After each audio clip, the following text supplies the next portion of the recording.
नमस्कार दोस्तों, आपका स्वागत है। दोस्तों, आज का जो वीडियो है वह है स्पीडी की रिवाइज योरसेल्फ रेलवे सामान्य विज्ञान न्यू एडिशन की बुक है। दोस्तों, आज हम करेंगे स्पीडी की वास्तवनिष्ठ सामान्य विज्ञान रिवाइज योरसेल्फ सेट नंबर 47। तो चलिए दोस्तों, फिर शुरू करते हैं। पहला प्रश्न, पारसेक किसकी इकाई है? दोस्तों, पारसेक दूरी की इकाई है। अगला प्रश्न, प्रश्न नंबर 2, इनमें अदिश राशि कौन है? दोस्तों, इनमें ऊर्जा अदिश राशि है, जबकि बल, आघूर्ण, संवेग ये सदिश राशियां हैं। अगला प्रश्न, प्रश्न नंबर 3, निम्नलिखित में सदिश राशि कौन है? दोस्तों, इनमें वेग सदिश राशि है, जबकि द्रव्यमान, समय और लंबाई अदिश राशि होती है। अगला प्रश्न, प्रश्न नंबर 4, पदार्थ के संवेग और वेग के अनुपात से कौन सी भौतिक राशि प्राप्त की जाती है? दोस्तों, पदार्थ के संवेग और वेग के अनुपात से द्रव्यमान प्राप्त की जाती है। अगला प्रश्न, प्रश्न नंबर 5, अश्व यदि एकाएक चलना प्रारंभ कर दे तो अश्वरोही के गिरने की आशंका का क्या कारण है? दोस्तों, अश्व यदि एकाएक चलना प्रारंभ कर दे तो अश्वरोही के गिरने की आशंका का कारण विराम का जड़त्व है। अगला प्रश्न, प्रश्न नंबर 6, बल किसका गुणनफल है? दोस्तों, बल द्रव्यमान और त्वरण का गुणनफल है। दोस्तों, F बराबर ma होता है, जहां पर F यानी कि फोर्स यानी कि बल बराबर मास यानी कि द्रव्यमान और गुणा a यानी कि त्वरण। तो बल जो है वह द्रव्यमान और त्वरण का गुणनफल होता है। अगला प्रश्न, प्रश्न नंबर 7, शरीर का वजन कहां पर अधिकतम होता है? दोस्तों, शरीर का वजन ध्रुवों पर अधिकतम होता है। अगला प्रश्न, प्रश्न नंबर 8, किसी मनुष्य का भार पृथ्वी पर यदि 600 न्यूटन है तब चंद्रमा पर उसका भार कितना होगा? दोस्तों, किसी मनुष्य का भार पृथ्वी पर 600 न्यूटन है तब चंद्रमा पर उसका भार 100 न्यूटन होगा, क्योंकि दोस्तों पृथ्वी की अपेक्षा चंद्रमा पर भार 1/6 होता है। इसीलिए यदि पृथ्वी पर किसी वस्तु का भार 600 न्यूटन है तो चंद्रमा पर 100 न्यूटन होगा।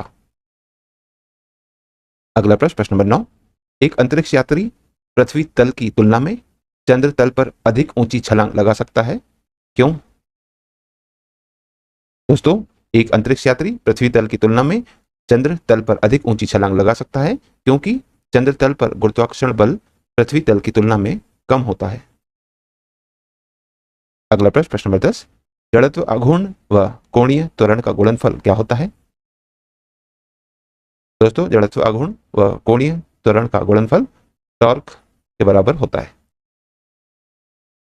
अगला प्रश्न, प्रश्न नंबर 11, समुद्र में प्लवन करते आइसबर्ग का कितना भाग समुद्र की सतह से ऊपर रहता है? दोस्तों, समुद्र में प्लवन करते हुए आइसबर्ग का 1/10वां भाग समुद्र की सतह के ऊपर रहता है। अगला प्रश्न, प्रश्न नंबर 12, साबुन के बुलबुले के अंदर का दाब कैसा होता है? दोस्तों, साबुन के बुलबुले के अंदर का दाब वायुमंडलीय दाब से अधिक होता है। अगला प्रश्न, प्रश्न नंबर 13, निम्नलिखित में से किसमें गतिज ऊर्जा नहीं है? दोस्तों, इनमें खींचे हुए धनुष में गतिज ऊर्जा नहीं है, जबकि चलती हुई गोली, बहता हुआ पानी और चलता हुआ हथौड़े में गतिज ऊर्जा होती है। अगला प्रश्न, प्रश्न नंबर 14, दूध से क्रीम निकालने में कौन सा बल लगता है? दोस्तों, दूध से क्रीम निकालने में अपकेंद्रीय बल लगता है। अगला प्रश्न, प्रश्न नंबर 15, एक लिफ्ट में किसी व्यक्ति का प्रत्यक्ष भार वास्तविक भार से कम होता है जब लिफ्ट कहां जा रही हो? दोस्तों, एक लिफ्ट में किसी व्यक्ति का प्रत्यक्ष भार वास्तविक भार से कम होता है जब लिफ्ट त्वरण के साथ नीचे जा रही हो। अगला प्रश्न, प्रश्न नंबर 16, पृथ्वी के गुरुत्वाकर्षण का कितना भाग चंद्रमा के गुरुत्वाकर्षण के सबसे नजदीक है? तो दोस्तों, पृथ्वी के गुरुत्वाकर्षण का 1/6 भाग चंद्रमा के गुरुत्वाकर्षण के सबसे नजदीक है।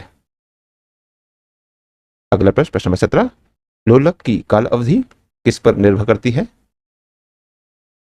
दोस्तों लोलक की काल अवधि यानी टाइम पीरियड लंबाई के ऊपर निर्भर करती है।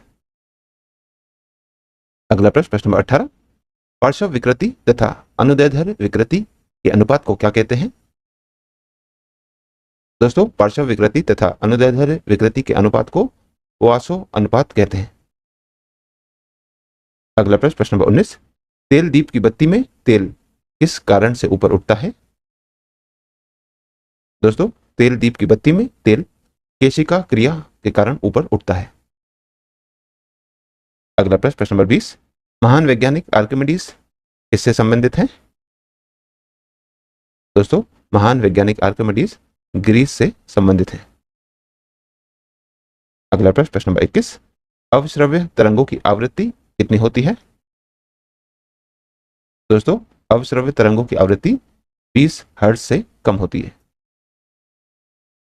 अगला प्रश्न, प्रश्न नंबर 22, श्रव्य परिसर में ध्वनि तरंगों की आवृत्ति कितनी होती है? दोस्तों श्रव्य परिसर में ध्वनि तरंगों की आवृत्ति 20 हर्ट्ज से 20,000 हर्ट्ज के बीच में होती है। अगला प्रश्न, प्रश्न नंबर 23, सोनार अधिकांशतः किनके द्वारा प्रयोग में लाया जाता है? दोस्तों सोनार अधिकांशतः नौ संचालकों द्वारा प्रयोग में लाया जाता है। अगला प्रश्न, प्रश्न नंबर 24, किसी ध्वनि स्रोत की आवृत्ति में होने वाले उतार चढ़ाव को क्या कहते हैं? दोस्तों किसी ध्वनि स्रोत की आवृत्ति में होने वाले उतार चढ़ाव को डॉपलर प्रभाव कहते हैं। अगला प्रश्न, प्रश्न नंबर 25, आणविक संगठन के द्वारा ऊष्मा का संप्रेषण क्या कहलाता है? दोस्तों आणविक संगठन के द्वारा ऊष्मा का संप्रेषण संवहन कहलाता है। अगला प्रश्न, प्रश्न नंबर 26, निम्नलिखित द्रवों में से कौन सा ऊष्मा का बहुत अच्छा चालक है? दोस्तों इन द्रवों में से पारा ऊष्मा का बहुत अच्छा चालक है। अगला प्रश्न, प्रश्न नंबर 27, किसी द्रव का उसके क्वथनांक से पूर्व उसके वाष्प में बदलने की प्रक्रिया को क्या कहते हैं? दोस्तों किसी द्रव का उसके क्वथनांक से पूर्व उसके वाष्प में बदलने की प्रक्रिया को वाष्पीकरण कहते हैं। अगला प्रश्न, प्रश्न नंबर 28, पहाड़ों पर पानी निम्नलिखित तापमान पर उबलने लगता है। दोस्तों पहाड़ों पर पानी 100 डिग्री से कम के तापमान पर उबलने लगता है। अगला प्रश्न, प्रश्न नंबर 29, भाप से हाथ अधिक जलता है अपेक्षाकृत उबलते जल से, ऐसा क्यों है? दोस्तों भाप से हाथ अधिक जलता है अपेक्षाकृत उबलते जल से क्योंकि भाप में गुप्त ऊष्मा होती है। अगला प्रश्न, प्रश्न नंबर 30, किस गुण धर्म के कारण पानी से भरे बर्तन में डुबाई गई छड़ी मुड़ी हुई प्रतीत होती है? दोस्तों वह गुण धर्म है अपवर्तन, जिसके कारण पानी से भरे बर्तन में डुबोई गई छड़ी मुड़ी हुई प्रतीत होती है। अगला प्रश्न, प्रश्न नंबर 31, पूर्ण आंतरिक परावर्तन होता है जब प्रकाश कहाँ जाता है? दोस्तों पूर्ण आंतरिक परावर्तन होता है जब प्रकाश हीरे से कांच में जाता है। सेट नंबर 48, पहला प्रश्न, वायुमंडल में प्रकाश के विसरण का क्या कारण है? दोस्तों वायुमंडल में प्रकाश के विसरण का कारण धूल कण है। अगला प्रश्न, प्रश्न नंबर 2, साबुन के पतले झाग में चमकदार रंगों का बनना किस परिघटना का परिणाम है? दोस्तों साबुन के पतले झाग में चमकदार रंगों का बनना बहुलित परावर्तन और व्यतिकरण परिघटना का परिणाम है। अगला प्रश्न, प्रश्न नंबर 3, पानी में हवा का बुलबुला वैसे ही काम करेगा जैसे कौन करता है? दोस्तों पानी में हवा का बुलबुला वैसे ही काम करेगा जैसे अवतल लेंस काम करता है। अगला प्रश्न, प्रश्न नंबर 4, किसी अपारदर्शी वस्तु का रंग उस रंग के कारण होता है जिसे वह क्या करता है? दोस्तों किसी अपारदर्शी वस्तु का रंग उस रंग के कारण होता है जिसे वह परावर्तित करता है। अगला प्रश्न, प्रश्न नंबर 5, लाल कांच को अधिक ताप पर गर्म करने पर वह कैसा दिखाई देगा? दोस्तों लाल कांच को अधिक ताप पर गर्म करने पर वह हरा दिखाई देगा। अगला प्रश्न, प्रश्न नंबर 6, वस्तुओं का आवेशन किसके स्थानांतरण के फलस्वरूप होता है? दोस्तों वस्तुओं का आवेशन इलेक्ट्रॉन के स्थानांतरण के फलस्वरूप होता है। अगला प्रश्न नंबर 7, प्रत्यावर्ती धारा को दिष्ट धारा में किसके द्वारा परिवर्तित किया जाता है? दोस्तों, प्रत्यावर्ती धारा को दिष्ट धारा में रेक्टिफायर द्वारा परिवर्तित किया जाता है। अगला प्रश्न नंबर 8, विभवांतर का मात्रक क्या होता है? दोस्तों, विभवांतर का मात्रक वोल्ट होता है। अगला प्रश्न नंबर 9, एक आदर्श वोल्ट मीटर का प्रतिरोध कितना होता है? दोस्तों, एक आदर्श वोल्ट मीटर का प्रतिरोध अनंत होता है। अगला प्रश्न नंबर 10, विशिष्ट प्रतिरोध का एसआई मात्रक क्या है? दोस्तों, विशिष्ट प्रतिरोध का एसआई मात्रक ओम मीटर है। अगला प्रश्न नंबर 11, एक सामान्य शुष्क शेल में विद्युत अपघट्य क्या होता है? दोस्तों, एक सामान्य शुष्क शेल में विद्युत अपघट्य अमोनियम क्लोराइड होता है। अगला प्रश्न नंबर 12, एक कार बैटरी में प्रयुक्त विद्युत अपघट्य क्या होता है?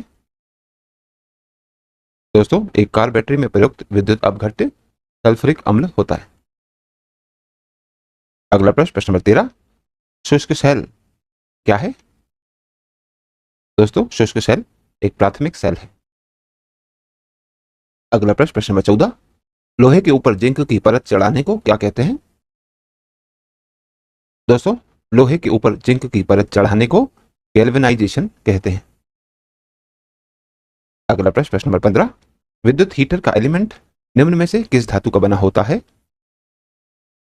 दोस्तों, विद्युत हीटर का एलिमेंट नाइक्रोम धातु का बना होता है। अगला प्रश्न नंबर 16, विद्युत धारा का चुंबकीय प्रभाव सर्वप्रथम किसके द्वारा अवलोकित किया गया? दोस्तों, विद्युत धारा का चुंबकीय प्रभाव सर्वप्रथम ऑस्ट्रेट द्वारा अवलोकित किया गया। अगला प्रश्न नंबर 17, लेंज का नियम निम्नलिखित में से किसके लिए आवश्यक है? दोस्तों, लेंज का नियम ऊर्जा के संरक्षण के लिए आवश्यक है। अगला प्रश्न नंबर 18, समस्थानिक गुण किसमें पाए जाते हैं? दोस्तों, तत्व में समस्थानिक गुण पाए जाते हैं। अगला प्रश्न नंबर 19, एक भारी नाभिक के दो हल्के नाभिकों में टूटने की प्रक्रिया को क्या कहते हैं?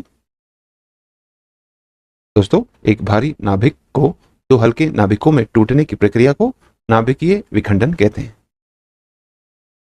अगला प्रश्न नंबर 20, दो हल्के नाभिक मिलकर भारी नाभिक का निर्माण करते हैं, तो इस प्रक्रिया को क्या कहते हैं? दोस्तों, दो हल्के नाभिक मिलकर भारी नाभिक का निर्माण करते हैं, तो इस प्रक्रिया को नाभिकीय संलयन कहते हैं। अगला प्रश्न नंबर 21, ब्रीडर रिएक्टर में ईंधन के रूप में क्या प्रयुक्त किया जाता है? दोस्तों, ब्रीडर रिएक्टर में ईंधन के रूप में थोरियम प्रयुक्त किया जाता है। अगला प्रश्न नंबर 22, क्यूरी किसकी इकाई का नाम है? दोस्तों, क्यूरी रेडियो एक्टिव धर्मिता की इकाई का नाम है। अगला प्रश्न नंबर 23, ब्रह्मांड में सबसे अधिक मात्रा में कौन सा तत्व पाया जाता है? दोस्तों, ब्रह्मांड में सबसे अधिक मात्रा में हाइड्रोजन तत्व पाया जाता है। अगला प्रश्न नंबर 24, तारों व आकाशगंगा का व्यास मापने के लिए प्रयुक्त उपकरण कौन है? दोस्तों, तारों व आकाशगंगा का व्यास मापने के लिए प्रयुक्त उपकरण इंटरफेरोमीटर है। अगला प्रश्न नंबर 25, सूर्य के सबसे निकट तारा कौन है? दोस्तों, सूर्य के सबसे निकट तारा प्रोक्सिमा सेंटोरी है। अगला प्रश्न नंबर 26, हेली धूमकेतु सूर्य की परिक्रमा कितने समय में करता है? दोस्तों, हेली धूमकेतु सूर्य की परिक्रमा 76 वर्षों में करता है। अगला प्रश्न नंबर 27, मनुष्य ने पहली बार किस वर्ष चांद पर कदम रखा था? दोस्तों, मनुष्य ने पहली बार 1969 में चांद पर कदम रखा था। अगला प्रश्न नंबर 28, लाल ग्रह यानी कि रेड प्लेनेट के नाम से किसे जाना जाता है? दोस्तों, लाल ग्रह यानी रेड प्लेनेट के नाम से मंगल ग्रह को जाना जाता है। अगला प्रश्न नंबर 29, रडार के आविष्कारक कौन थे? दोस्तों, रडार के आविष्कारक रॉबर्ट वाटसन वाट थे। अगला प्रश्न नंबर 30, परमाणु बम का विकास किसने किया था? दोस्तों परमाणु बम का विकास जे रॉबर्ट ओपनहीमर ने किया था। अगला प्रश्न, प्रश्न नंबर 31, प्रक्षेपास्त्र का विकास किसने किया? दोस्तों प्रक्षेपास्त्र का विकास वर्नर्स वॉन ब्राउन ने किया था। अगला प्रश्न, प्रश्न नंबर 32, इलेक्ट्रॉन सूक्ष्मदर्शी का आविष्कार किसने किया था? दोस्तों इलेक्ट्रॉन सूक्ष्मदर्शी का आविष्कार नील और रुस्का ने किया था। अगला प्रश्न, प्रश्न नंबर 33, सूर्य की किरणों की तीव्रता मापने वाले उपकरण को क्या कहते हैं? दोस्तों सूर्य की किरणों की तीव्रता मापने वाले उपकरण को एक्टियोमीटर कहते हैं। तो दोस्तों आज की इस प्रश्नावली में कुल 33 प्रश्न थे जो हमारे द्वारा पूर्ण कर लिए गए। और दोस्तों यदि आप इस YouTube चैनल पर नए हैं तो चैनल सब्सक्राइब कर लीजिए, वीडियो को लाइक किया कीजिए तथा इसे अन्य लोगों के साथ भी शेयर कीजिए। तो दोस्तों मिलते हैं अब अगले वीडियो में अगली प्रश्नावली के साथ। तब तक के लिए नमस्कार।